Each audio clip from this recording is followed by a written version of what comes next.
दूंगी। अपने परिवार के सदस्य और पड़ोसियों को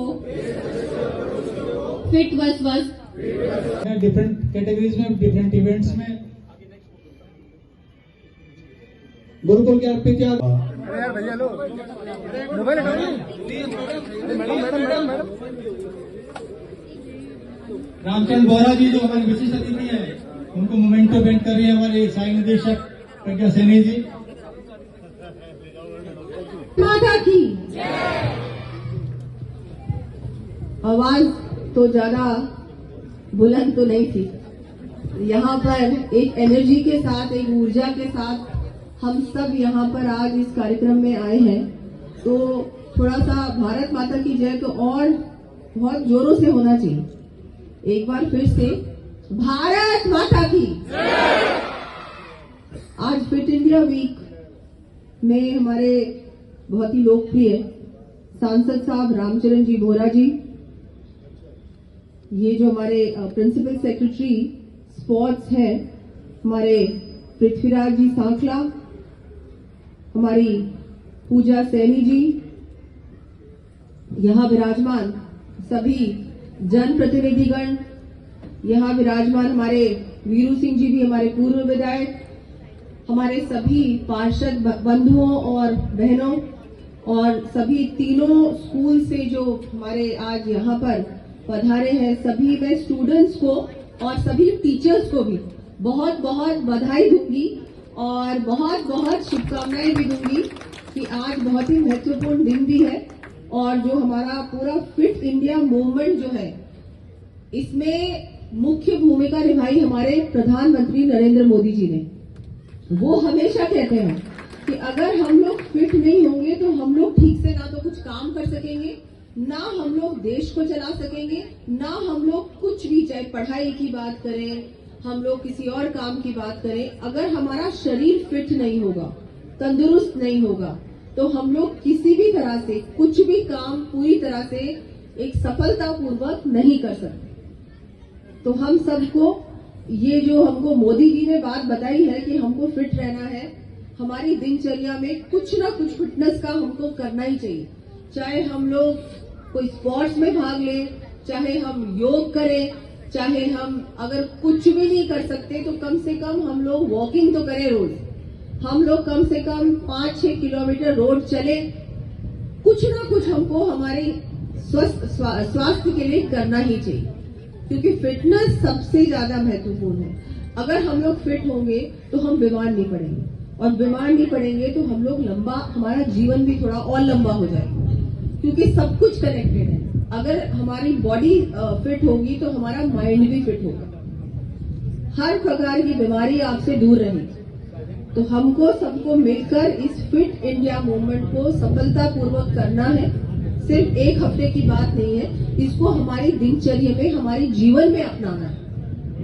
हमारे माननीय प्रधानमंत्री जी और केंद्र सरकार के द्वारा और अब राज्य सरकार के द्वारा बहुत सारे, आज जो आप लोगों ने खेल प्रतियोगिताओं में भाग लिया, बहुत सारे स्पोर्टिंग इवेंट्स हुए हैं, आपके ये पोस्टर बनाना, आपका मुझे लगता है आज ये वाद विवाद डिबेट्स का भी कार्यक्रम हुआ है इस विषय पर, बहुत सारे इस विषय पर इस सप्ताह भर में आप लोगों के अलग अलग कार्यक्रम हुए हैं।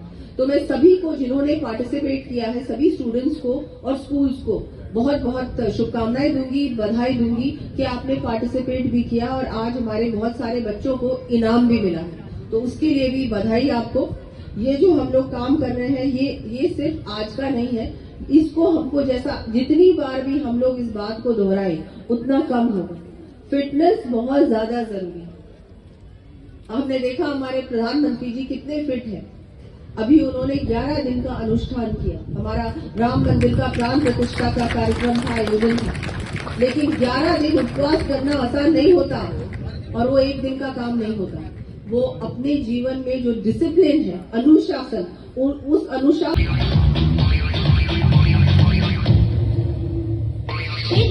टीवी पर कभी नहीं गवाऊंगा, 4 दीवारों अनुशासन, उस अनुशासन को उन्होंने अपने जीवन में अपनाया है। हमको भी अनुशासन को अपनाना होगा। समय पर खाना, समय पर सोना, समय पर एक्सरसाइज करना, समय पर काम करना, ये सब चीजें अगर हमारे जीवन में हम नहीं अपनाएंगे ना, तो हमारा जीवन किसी भी काम में हमको सफलता नहीं मिल सकती। तो आप सबसे मैं निवेदन करूंगी, अभी तो आपकी उम्र छोटी है, लेकिन अभी से आप लोग डिसिप्लिन में रहें।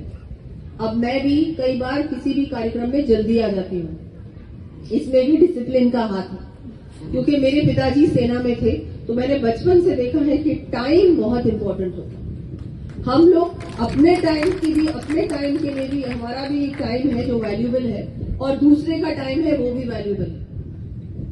तो अगर आप अपने टाइम को प्रॉपर्ली वो नहीं करेंगे, इसको सही तरीके से इसका वो नहीं करेंगे, तो मुझे लगता है आगे आने वाले जीवन में फिर समस्याएं आती हैं और इससे बीमारी भी होती है। समय पर खाना नहीं खाएंगे, समय पर सोएंगे नहीं, तो फिर हम लोग बीमार भी पड़ते हैं। तो ये सारा कुछ फिटनेस है। फिटनेस सिर्फ यही नहीं है कि हम लोग एक्सरसाइज कर रहे हैं और बस एक्सरसाइज कर ली, उसके बाद जो मर्जी आए वो खाओ, फिर जो जैसे भी सोना है सो, जो भी करना है दिन भर करो, ऐसा भी नहीं। ये एक पूरा वे ऑफ लाइफ है, लाइफस्टाइल है। तो हमको इस लाइफस्टाइल को अपनाना है।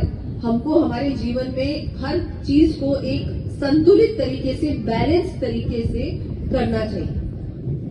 एक्सरसाइज भी कई लोग क्या करते हैं कि ज्यादा अगर वेट पुट ऑन कर लेते हैं तो 6-6 घंटे एक्सरसाइज करते हैं, और उसके बाद क्या होता है, उसके बाद वो बिल्कुल बर्न आउट हो जाते हैं, और फिर या तो कुछ ही टाइम बाद वो वेट वापस से आ जाएगा या फिर उनके हेल्थ पे असर होगा। तो ये सारी चीजें मुझे लगता है मुझे ज्यादा बताने की जरूरत नहीं है, सब लोग ये सब कुछ जानते हैं, लेकिन हम लोग है ना इसको भूल जाते हैं। जब हम पे आती है, मुझ पे भी आती है, तो मैं बहुत बार भूल जाती हूँ। तो इसलिए ये इम्पोर्टेंट है। और ये फिटनेस का जो मंत्र है, ये जो मोदी जी हमको बताते हैं, वो भी किसी वजह से बताते हैं। तो हम सब लोगों को एक फिट लाइफस्टाइल को अपनाना चाहिए, और फिटनेस को हमारे जीवन में कैसे न कैसे हम इसको ढालें, चाहे कम समय हो, लेकिन कुछ ना कुछ एक्सरसाइज हमको जरूर करनी चाहिए। अब हमें अपने आप को एक्टिव रखना चाहिए, चाहे पूरे दिन भर में हमारा जॉब एक कुर्सी पे बैठने का भी हो, तो भी हम लोग घूमते रहें, वॉक करते रहें, अपने स्टेप्स भी गिनते रहें। मैं भी पहनती हूँ वो, तो वो बहुत जरूरी है, बहुत जरूरी है। तो ये सब चीजें अगर हम लोग करेंगे तो एक फिट हमारा पूरा एक जो वो पूरा जीवन है बहुत अच्छी तरह से हमारा बीतेगा, और बीमारी से भी हम लोग दूर रहेंगे। मैं सभी को धन्यवाद दूंगी कि आज आपने मुझे यहाँ बुलाया और बोलने का भी अवसर दिया।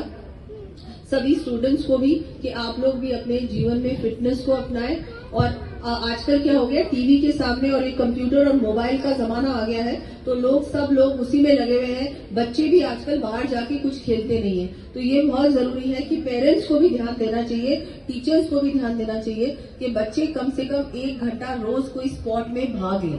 बहुत सारे बच्चों को स्पोर्ट्स नहीं अच्छी लगती, लेकिन कोई ना कोई स्पोर्ट तो जरूर होगा जो उनको अच्छा लगे, उसमें उनको भाग जरूर लेना चाहिए। तो आज मैं सबका धन्यवाद दूंगी कि आपने मुझे यहाँ बुलाया, और जो अपने अधिकारीगण हैं, और बिल्कुल मुझे हमारे दिनेश जी कह रहे हैं कि आप यहाँ पर एक बात रखिए कि हमारा जो यहाँ स्टेडियम है, इसको भी बिल्कुल अभी हमारे सांसद जी ने कहा यह सेंटर ऑफ एक्सीलेंस होना चाहिए। तो बिल्कुल मैं तो सेंटर ऑफ एक्सीलेंस किस चीज का हम लोग इसको बनाएंगे, वो सारा कुछ प्लानिंग कर हमारे यहाँ पर प्रिंसिपल सेक्रेटरी साहब है, अभी मैंने उनसे बात की कि हमारा स्टेडियम SMS स्टेडियम से कम नहीं है और नहीं होना चाहिए। तो इसको उसी आधार पे उसी तरीके से हम डेवलप करें, और उसके लिए आप तो राज्य सरकार है, मैं भी हूँ, और हमारे केंद्र में है हमारे सांसद जी, तो अब तो कोई भी ताकत नहीं है, डबल इंजन की सरकार बन चुकी है, तो अब तो दौड़ेगी। तो अब कोई भी ऐसी बात नहीं है कि जिससे हमारा काम रुके। तो हम सबको मिलकर जल्द से प्लान बनाकर इस काम को आगे बढ़ाना चाहिए। और मैं धन्यवाद एक बार फिर से आप सभी को देता हूँ। Thank you madam.